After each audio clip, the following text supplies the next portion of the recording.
नमस्कार विद्यार्थियों, टेक गुरु के ऑनलाइन कोर्स में आप सभी का स्वागत है। आज की कड़ी में हम डीसी के बाद एसी पढ़ लिया, मैग्नेटिक सर्किट पूर्ण किया, तो एसी की एक बहुत बड़ी कड़ी रह जाती है थ्री फेज सर्किट, हिंदी में कहते हैं तीन तलीय परिपथ। अब थ्री फेज सर्किट क्या है? तो थ्री फेज सर्किट का मतलब है उसके अंदर जो फेज है वो तीन हो जाते हैं। अब थ्री फेज सर्किट में बेसिकली क्या होता है कि उसके अंदर तीन फेज होते हैं। एक होता है रेड आर, वाई येलो और बी ब्लू। ये इनकी कलर कोडिंग है, आर वाई बी फेज जिसे कहते हैं। यहां मैंने लिखा है अर्थ के लिए ग्रीन कलर होता है और न्यूट्रल के लिए हम ब्लैक कलर पहले से डिसाइड करते हैं। अब ये जो सीक्वेंस रहती है थ्री फेज की, अमूमन क्या रहता है कि जो सीक्वेंस है आर वाई और बी रखी जाती है, मींस एंटी क्लॉकवाइज जब ये चलते हैं आर वाई बी, इसको हम पॉजिटिव सीक्वेंस कहते हैं, धनात्मक अनुक्रम। और जब ये नेगेटिव हो जाता है, मींस आर और बी वाई की पोजीशन मैंने चेंज कर ली या इनकी डायरेक्शन को चेंज कर लिया, जैसे मैंने आप सीक्वेंस क्लॉकवाइज कर दी, सॉरी एंटी क्लॉकवाइज कर दी, तो ये बन जाता है आर बी एंड वाई। इसे हम कहते हैं नेगेटिव सीक्वेंस, ऋणात्मक अनुक्रम। अब वास्तव में क्या होता है कि ये जो तीनों फेज है ये आपस में 120 डिग्री के कोण से विभाजित होते हुए रहते हैं।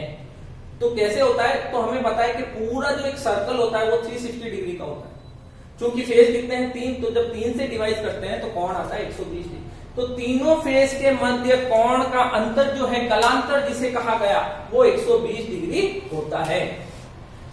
अब मान लीजिए जो आर फेज का वोल्टेज है मेरा, वो है VR बराबर VM साइन ओमेगा टी, जो मेरी एक स्टैंडर्ड इक्वेशन है। मींस आर फेज 0 डिग्री से शुरू हो रहा है।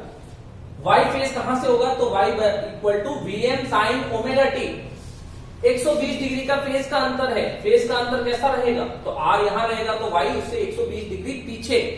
जब कभी भी एंगल हम बैक साइड से शो करते थे तो 120 डिग्री पीछे का मतलब हो जाएगा VM sine omega T minus 120 degree. VB क्या हो जाएगा? VB बराबर VM साइन ओमेगा टी, और इसके रेफरेंस में देखें तो 120 और पीछे चले जाएगा, तो 120 प्लस 120 240, तो माइनस का 240। अब वास्तव में ये कैसे डिजाइन किया जाता है? तो यहां दिखाया गया है। आर फेज आपने इस लाइन से ड्रॉ किया, 120 डिग्री पीछे का मतलब जब कोण बनाने के केस में कहा जाता है, तो क्लॉकवाइज जब कोण जाता है क्लॉकवाइज, तो ये 120 डिग्री को शो करता है। फिर y से भी 120 डिग्री पीछे b बन जाएगा, और b से वापस 120 डिग्री पे आके r आ जाएगा। तो यहां से देखा गया तो ये तीन चीजें आपको दिखेगी, VM sine omega T minus 120 और ओमेगा टी माइनस 240। अब एक चीज मैंने यहां और लिखी है कि VM sine omega T plus 120 degree, plus का 120 कैसे आया? तो ये जो आर फेज है, यहां से बी फेज, आप इधर से जब चल रहे थे क्लॉकवाइज, लेकिन जब एंटी क्लॉकवाइज चलते हैं तो कोण बनता है धनात्मक। तो यहां से जब आप देखेंगे, इस रेड से मैंने शो किया है प्लस का 120, और रेड से ही आप अगर वाई की तरफ चलते हैं तो प्लस का 240। तो एग्जामिनर आपको कंफ्यूज करने के लिए, आपके अंदर का नॉलेज कितना है वो जानने के लिए, इक्वेशन को, वीबी की इक्वेशन को कुछ इस फॉर्म में भी दे सकता है। तो आपको कंफ्यूज नहीं होना है, आपके जो बेसिक कंसेप्ट है उन पे फोकस करना है। अब जब इसके बारे में कंप्लीट चर्चा कर ली, तो ये जो फेजर डायग्राम है इस पे चर्चा करते हैं। ये रेड कलर 0 डिग्री से स्टार्ट है, तो देखिए ये रेड कलर की इंक से बनाई गई वेव है, साइन वेव, ये 0 डिग्री से शुरू हो रही है।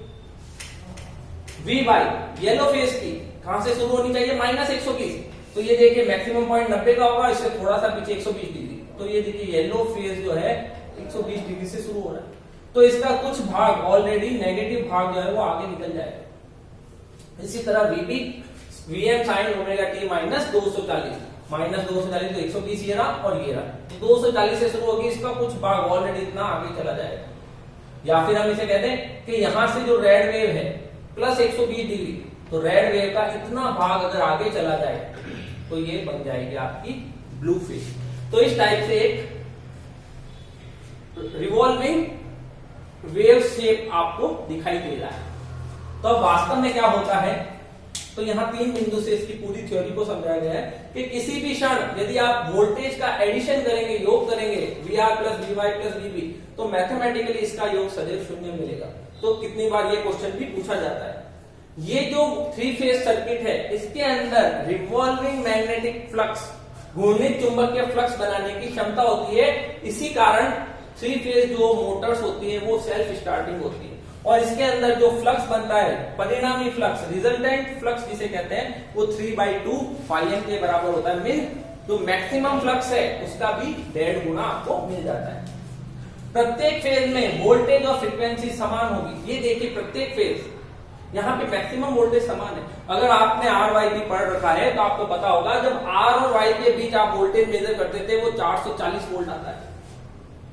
तो वहां पे वोल्टेज आपका R से Y, Y से B और B से R 440 से आएगा। लेकिन चेंजेस कहाँ होते हैं? चेंजेस होते हैं उनके कलाक्रम में, उनके एंगल के सीक्वेंस में। 0 डिग्री, -120 और -240। तो इस वजह से 3 फेज में वोल्टेज तो हर फेज में समान होगा और फ्रीक्वेंसी भी समान होगी। केवल और केवल कलांतर, जो फेज डिफरेंस है उसका इफेक्ट होता है, उसका प्रभाव आता है।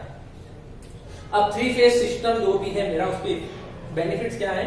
तो सिंगल फेज की तुलना में जो कंडक्टर की साइज है वो कम हो जाती है। 3 फेज मोटर जो होती है उनका बला गुण जो होता है, टॉर्क, बेसिकली उच्च होता है, हाई होता है। 3 फेज मोटर जो है वो हाई एचपी रेटिंग की डिजाइन की जा सकती है comparison to single phase system. 3 phase system में जो एफिशिएंसी है, सिस्टम की दक्षता और उसका जो शक्ति गुणांक है वो उच्च मिलता है। 5वां पॉइंट सेल्फ स्टार्टिंग मोटर होती है, जो मैंने यहाँ कवर कर दी। अब ये जो 3 फेज सर्किट के बारे में चर्चा की, ये कितने प्रकार के होते हैं? तो 3 फेज सर्किट में संयोजन जो है वो 2 प्रकार के किए जाते हैं, ए स्टार और B delta type. Star type connection को यहां दिखाया गया है। तो इस टाइप से जो 3 कुंडली डिजाइन हुई, बेसिकली हर कुंडली आप देखिए इस टाइप से 2 सिरे होंगे। अगर उसके एक सिरों को आपस में शॉर्ट सर्किट कर दिया जाए तो ये स्टार फॉर्म बन जाते हैं, कुछ ऐसा। अगर इनको आप सप्लाई देंगे R, Y और B, तो जो R और Y के बीच वोल्टेज है वो VRY कहलाया, Y से B के मध्य VYB और अगेन B से R के मध्य VBR। ये जो वोल्टेज है इनको हम लाइन वोल्टेज कहते हैं। देन फेज वोल्टेज क्या है? तो ये जो मिड पॉइंट है इस स्टार कनेक्शन का, इसको हम एंड न्यूट्रल कहते हैं। इस न्यूट्रल पॉइंट से जब आप किसी एक फेज के वोल्टेज को मेजर करते हैं तो उसे हम फेज वोल्टेज कहते हैं। इसे VRN, VYN और VBN के नाम से लिखा गया है, V फेज। तो एक्चुअल में टेक्निकली देखा जाए तो जब आप फील्ड में जाएंगे, R और Y बीच आप जब वोल्टेज मेजर करते हैं वो आपको 440 मिलता है। लेकिन जब एक फेज और न्यूट्रल के बीच में आप मेजर करेंगे वो 230 वोल्ट मिलता है, जो अमूमन आपके घरों में सप्लाई आती है सिंगल फेज सिस्टम। ये जो VRN, VYN और VBN है, इसको हम VR, VY और VBB लिख सकते हैं। अब देखिए ये जो VRY वोल्टेज है, ये VRY क्या होगा? तो बेसिकली ये दोनों का डिफरेंस होगा, VR माइनस VY। अब इस VRY का अगर मैथमेटिकली सॉल्यूशन करना चाहे तो क्या होगा? VRY स्क्वायर, तो इस वेक्टर का स्क्वायर प्लस इस वेक्टर का square plus twice VR VY और इनके बीच का जो कोण है वो हाफ हो जाएगा। तो अमूमन R और Y फेज के बीच कोण 130 डिग्री है, उसको आधा करेंगे तो 60 डिग्री। अब इसको हम सॉल्व करते हैं, cos 60 का मान हाफ, ये सॉल्व होते ही ये 2 यहां से हट जाएगा। VRY चूंकि मेरा लाइन वोल्टेज है तो मैंने VL स्क्वायर कर दिया और ये बाकी जो मेरे VR VY है ये फेज वोल्टेज है। इनको ऐड करेंगे तो VL स्क्वायर बराबर 3V फेज स्क्वायर मिलता है। तो स्क्वायर हट जाएगा तो VL बराबर √3V फेज। तो पहला इंपॉर्टेंट सूत्र जो एग्जाम में पूछा जाता है कि स्टार कनेक्शन में लाइन वोल्टेज और फेज वोल्टेज के मध्य संबंध कितना होता है, तो वो होता है VL बराबर √3 फेज, जो कि यहां से आया। सेकंड क्वेश्चन आता है कि स्टार में लाइन करंट और फेज करंट एक समान होती है। तो यहां देखिए ये रहा लाइन करंट, ये सीधा आगे बढ़ा और सीधा फेज में जा रहा है। तो यहाँ पे देखिए जो IL बराबर I फेज इसलिए कहा गया है। अब 3 कभी कभी पूछे जाने वाले क्वेश्चन हैं कि V फेज और I फेज के बीच कोण कितना है, VL और V फेज के मध्य कोण कितना है, VL और IL के मध्य कोण। तो इसको समझने के लिए एक सदिश चित्रण बनाया गया। ये जो ब्लैक लाइन है VR, देन VY और VB, ये 120 डिग्री के समय अंतराल कलांतर पे हमने फेज डिफरेंस पे ड्रॉ की सबसे पहले। ये जो VR है और ये VY, तो मेरा VRY क्या है? VR minus VY। इस माइनस वी वाई को ऐसे लिख सकता हूं, प्लस और माइनस का वी वाई। अब इस वी वाई वेक्टर को अगर मैं माइनस का बनाना है तो मुझे इसको ऑपोजिट करना पड़ेगा, तो वी वाई को 180 डिग्री घुमा दूंगा तो ये माइनस का वी वाई बन जाएगा। अब ये वेक्टर वी आर और वी वाई को ऐड करूंगा, इसके समांतर, या इस बिंदु से इसके समांतर एक लाइन ड्रॉ करता हूं और इस बिंदु के इस लाइन से समांतर, तो ये जहां कट करके इनको अटैच करूंगा, ये बन जाएगा V R Y line voltage.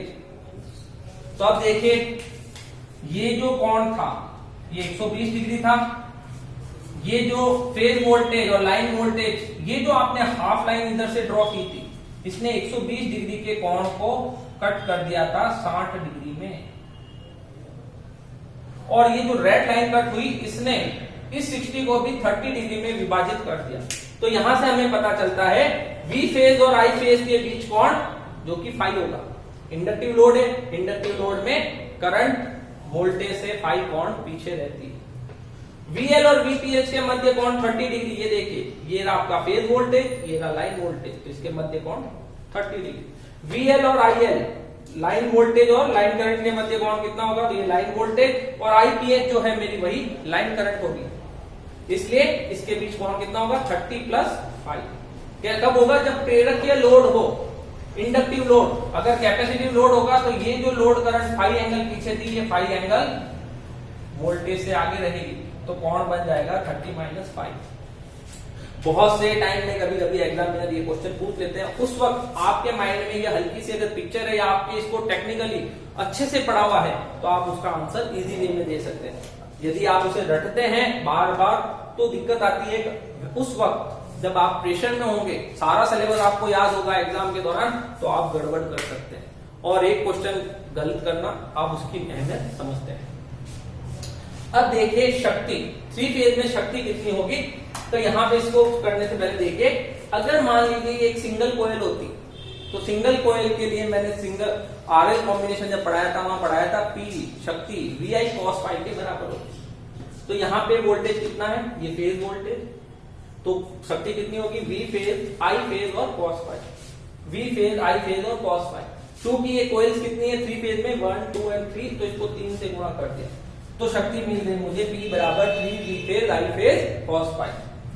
Line I phase और IL बराबर है, IL लिख दिया। V फेज और VL के बीच में क्या संबंध है, तो V फेज की जगह मैं क्या लिखूंगा, VL बटा √3, जैसे इसको VL अपॉन √3 करूंगा, 3 से √3 कट जाएगा 3। तो ये तो पहला सूत्र जो है ये फेज के लिए बनता है, P बराबर 3 V phase I phase cos phi, और लास्ट सूत्र जो है वो लाइन के लिए बनता है, P बराबर √3 VL IL cos phi। तो इस टाइप से हमने स्टार के बारे में चर्चा की।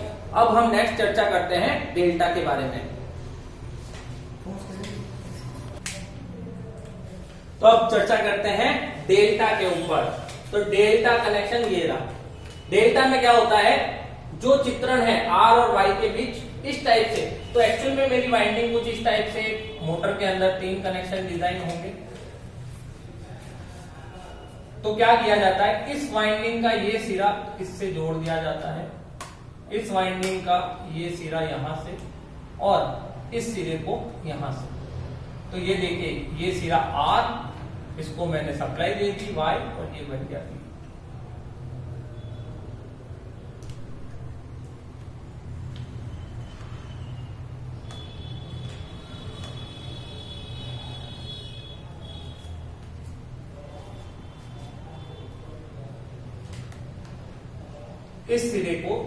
इस सिरे को यहां से इस टाइप से जोड़ दिया जाता है।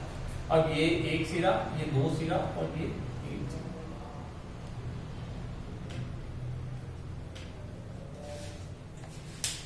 तो यहां पे देखिए ये आर और वाई वाई, तो डेल्टा टाइप का एक त्रिभुज बन रहा है, यहां से हम आर वाई बी सिरे पे सप्लाई देते हैं। आर और वाई के बीच वोल्टेज बनता है वी आर वाई, अगेन वही चीजें जो हमने स्टार में चर्चा की थी, V Y B V V R, जो कि लाइन वोल्टेज के बराबर होता है। और फेज वोल्टेज क्या होगा, वी आर बराबर वी वाई, मींस इस फेज में जो वोल्टेज मिलेगा। अब यहां पे क्या होता है, धारा, जो लाइन करंट है, तो जो लाइन करंट है, लाइन करंट यहां देखिए विभाजित हो रही है 2 फेज करंट में, I R Y I Y B, और आई बी आर मेरी फेज करंट हो गई, आई आर आई वाई और आई बी लाइन करंट ये रही। अब यहाँ आगे IR जो है वो KCL अप्लाई करेंगे R बिंदु पे, तो आने वाली करंट बराबर जाने वाली, तो आने वाली IR और जाने वाली कौन सी IR Y, इसमें से IBR लेस कर देंगे ये रहा। इसको जब सॉल्व करते हैं अगेन ये इस टाइप से जो हमने स्टार्ट में किया था, तो IL बराबर क्या मिला, IL बराबर √3 I फेज, और यही फॉर्मूला बहुत बार पूछा जाता है, IL बराबर √3 I फेज के बराबर होता है सूत्र। वोल्टेज, तो जितना लाइन पे वोल्टेज है वो कंप्लीट पूरा वोल्टेज देखिए फेज पे मिल रहा है, इसलिए कहा गया VL बराबर V फेज। तो डेल्टा में क्या होता है, स्टार का जस्ट रिवर्स हो गया, यहाँ करंट जो है IL बराबर √3 I फेज के बराबर होती है और वोल्टेज समान हो जाता है। शक्ति का सूत्र सेम रहेगा जैसा स्टार में था, जो रिलेशन हमने स्टार में पढ़े थे V फेज I फेज के बीच कोण और सारा कुछ, वो सेम टू सेम यहाँ फॉलो हो रहा है। V फेज और I फेज के बीच कोण फाई पड़ा था स्टार में भी, वहां पे वोल्टेज पड़े थे VL और V फेज के मध्य कोण 30 डिग्री था, यहाँ धारा के मध्य हो जाएगा क्योंकि डेल्टा में धारा का रोल इंपॉर्टेंट हो गया।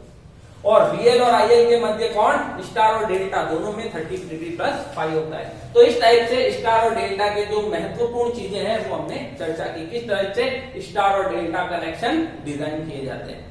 तो दोस्तों बने रहिएगा, ज्यादा से ज्यादा मित्रों को शेयर कीजिए, सब्सक्राइब करवाइए, लाइक्स भेजिए, और कोई भी दिक्कत हो तो हमें टेलीग्राम ग्रुप के माध्यम से बताइएगा। धन्यवाद।